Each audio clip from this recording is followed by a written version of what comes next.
Welcome to another edition of Inside Lansing with today's guest, Neil Murphy, the station manager here at LNN. Welcome, Neil. Oh, thanks. Thanks. Good to be here. It's great to have you here.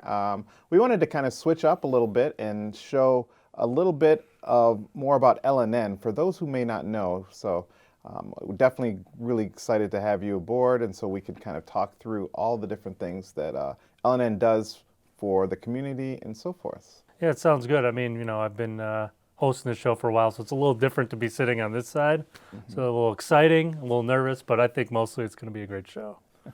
We'll just start off with what is LNN for those who have no clue what LNN is. So LNN stands for Lansing's Neighborhood Network. It's the public access station in town that provides content to the village. So we typically just go around and either film events or make shows that go on your television, online and such. So it's a great benefit kind of for the community? Oh yeah, it's an excellent benefit. I mean, if you compare us to other communities around, many don't even have this service. So we're very proud of that and excited to provide, ways for us to interact and communicate to the village, a service that is bar none better than most. What are the different platforms that people can view the content that's on LNN?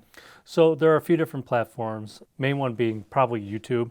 That's where probably most people go to view our content. So if you go to Village of Lansing's YouTube channel, you'll be able to see all of our content on there whenever you want. Comcast and AT&T U-verse are other two formats that people can see us on. If you have Comcast or AT&T U-verse, you can go to Channel 4 on Comcast and see us on there, or you can go to Channel 99 on AT&T U-verse, and they have a drop-down menu where you can see different public access stations in the area, and Lansing's on that drop-down menu. You can go on Facebook or Twitter.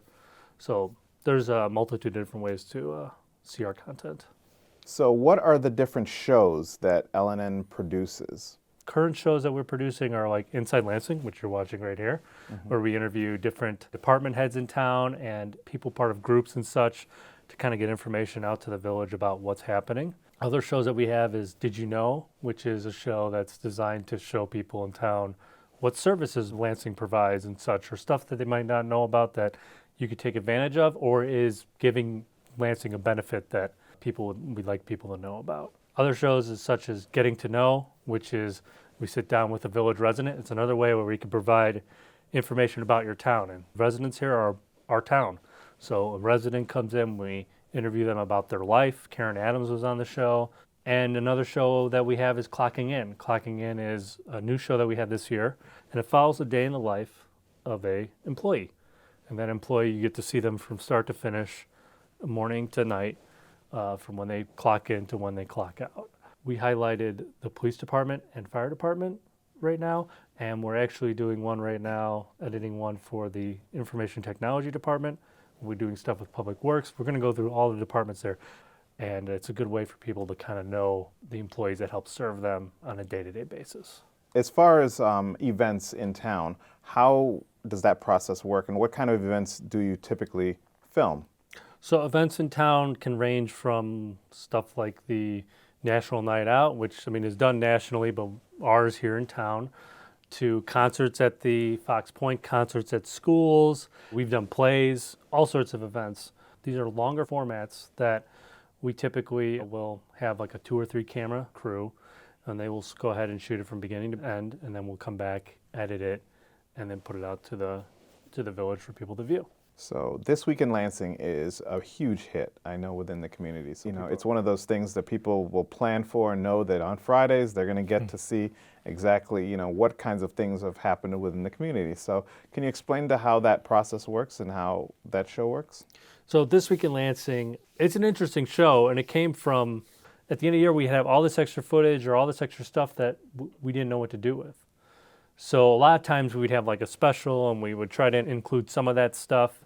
But eventually it came to well, why don't we do a weekly show where we highlight what's happening in town, because we always shoot this extra stuff and some of it never gets used. And eventually we kind of moved it into, it was like we do like 3 up to 3 things a week or more. And eventually we kind of moved back to quality. And so now we do 1 item a week. Sometimes that's the thing we're filming as well, such as the parade. We're going to film the parade, we're going to air the parade, and the parade will always be highlighted on This Week in Lansing. And sometimes it's just something that happens in town, a ribbon cutting or chili cook-off or something like that, where we'll highlight that event, interview somebody, and then have that out for the week. And I think it's worked out great. It's weekly. This year, it hasn't been weekly, unfortunately.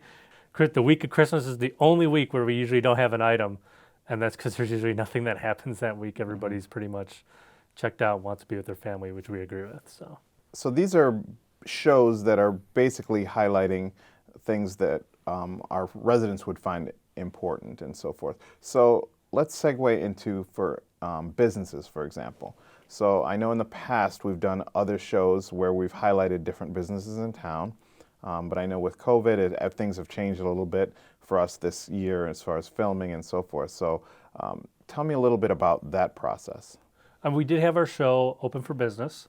We did a good run on that show for a while, and we've taken a break from that to kind of focus more on the village right now. In other aspects, we are working with businesses in that we are doing work with businesses both in the community, outside the community, other villages, and this is stuff where we bring in extra funds where they will pay for the service that we provide, the high quality. So yes, there's stuff that we do that's free to the village and everything like that, but if you want something specific for your business, whether you're inside or outside of town or a village or something like that, we can provide a service that's high quality at a very, very affordable price that allows for us to also bring in funds to help fund Channel 4 and even the village in some aspects. So if you're a small business owner, or even a larger business, if you're looking for something more, I won't say grassroots, because the product isn't necessarily small, No. and the scale of it is not small. However, it's a great way for them to kind of market themselves in an affordable way, correct? Easily, yes. We provide a quality service that you can then put out to YouTube, Facebook, or even if you had the ability to put it out on a commercial, that's very doable. We can work within those different parameters to get your message across, your story across, whatever that be, whether you're a business or even a personal thing, where people want to get their story out there. Those videos are possible. So tell me again, what is the tagline for LNN? Let us tell your story. And it's simple in that there's story involved in almost all facets of life. I mean, not just in film, but just in the way we present ourselves. You come in and you tell a good story to me, like as a workmate, and you're like, oh, I had this happen this weekend and so forth, and you have all the beats, and I'm interested and I want to hear the ending. The same thing relates to how you tell story on video. So I think it's a crucial part. I even use it for many of the videos we do here, such as clocking in. So story is a very important part to telling something, like how you tell that story, and knowing how to do that, and then when to bend and break the rules really, really helps. So tell me about your crew. So tell me what makes up LNN as far as the staff. So I'm the station manager here, but we all kind of call ourselves producers because everybody has to know a little bit of everything. There's no like one person doing one thing usually. So we have David Boomker, who's been here for a while. He's one of our producers here. He's been here for, I think, a good 15 years. And then Evan Frystack is another one of our producers that we've been here for about 8 years right now. And then we have Steve Bulaski, he's more of an audio guy. He does a lot of audio work, and he's a part-timer, so he works here occasionally for us to help on projects, but he also knows everything. So when you work here as a crew member, you kind of have to know camera work. You have to know editing. You have to kind of probably be good to occasionally be on camera. Usually it comes from people coming here, volunteering for a while. We teach them the skills they need, and then eventually, like, sometimes they stay, sometimes they go on to other things. As far as creativity, there's a lot of room for individualism, probably, I'm guessing. Yeah, I mean, every edit is its own person's edit. Sure, we do get together, and definitely on bigger edits, the crew will come and watch it, and then they'll feed in their advice. Sometimes, we have to be like, well, we have to do it this way because, it has to fit this standard. But then there's a lot of times where, go with whatever your gut feels, whatever you're feeling here, or play with it a little, have some fun with it, change the color here on the shot, or try an effect here. So there's a lot of creativity as to how you layer clips, how you move them around, how you edit them. What stretched you guys a little bit, I know, was you did a 3D rendering of the fire department logo. Can you explain how that process went through? Fire department logo was difficult because it was different. And I'm not going to get into complete specifics on this because there's a lot of technical jargon, but I had to put it through, that logo I had to put through 3 or 4 different programs and really take my time working on it in each program to finally get it to where I needed it to be. It took a long time because I wanted to use it in our program we called After Effects, which creates computer graphics.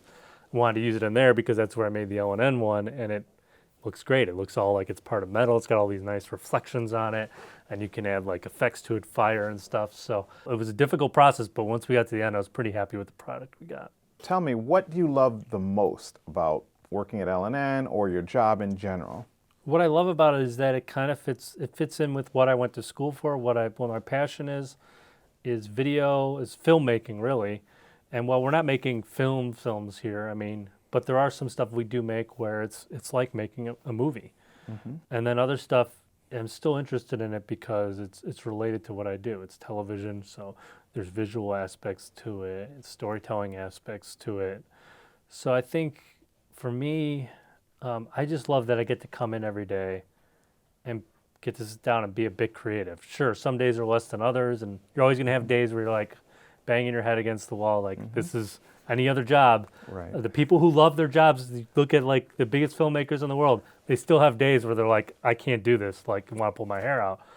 So I think like I feel very fortunate that I get to actually work in a field that's not something that probably people get to work in as much, although it's becoming much more popular. So that is something that is good, is that there's a lot more video work out there for people. But you know, when I started, it wasn't as popular. So getting to do that and having the creative freedom here a bit is really fun. Is there anything else that you think you'd really want to get out to the residents and or the community as far as about anything else with LNN? I just that, you know, we're here to serve them. So, you know, if you have any ideas, send them our way. You can contact us through the website, through the village website. And on top of that, just keep an eye out. You know, we have new content every month. We have a few different new content, whether it be an Inside Lansing, Clocking In, Did You Know, Getting to Know, This Week in Lansing. There's always something new going on here. So keep a watch on our YouTube, our Facebook, our channels on Comcast or AT&T Uverse. And we'll continue to get all that quality content that you come to expect from us out there. Well, really excited to have you on today, and so it gives a little bit of a different perspective for our residents and just our rest of our community as far as all the great things that LNN is doing and the great staff you have here. So excited to kind of see the future and see how we develop as a station, as an organization, and kind of moving forward. So thank you so much, Neil, for being here today on Inside Lansing. Thank you. It was great. Thank you so much for watching Inside Lansing, and we'll see you next time.